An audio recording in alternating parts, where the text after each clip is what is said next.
कृष्णारी आईच्या हातची चव लय भारी। आज आपण करूया पाणीपुरीची गोड चटणी। त्यासाठी भिजवलेले चिंच आणि खजूर दोन्ही एकत्र आपण मिक्सरला मस्तपैकी वाटून घेऊया। तोपर्यंत गॅसवर एक टोप ठेवूया, त्याच्यात पाणी घालूया आणि आपला जो गूळ असतो खायचा तो आपण बारीक चिरून घेऊया। तो बारीक चिरलेला गूळ आपण पाण्यामध्ये मिक्स करूया। मिक्स करून जेव्हा उकळी येईल, गूळ वितळायला लागेल, त्यानंतर आपण वाटलेलं खजूर आणि चिंच गाळून घेऊया एका टोपामध्ये। मस्त टोपामध्ये गाळून घेतलेलं आता खजूर आणि चिंच उकळलेल्या पाण्यामध्ये मस्त टाकूया आणि परत आपण ढवळाढवळ करूया।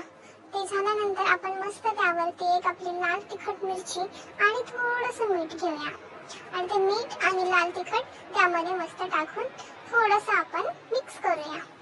आणि आता तयार झाली आपली पाणीपुरीची गोड चिंचेची चटणी। चिंच आणि खजूर दोन्ही चटणी आपण कशासोबतही खाऊ शकतो।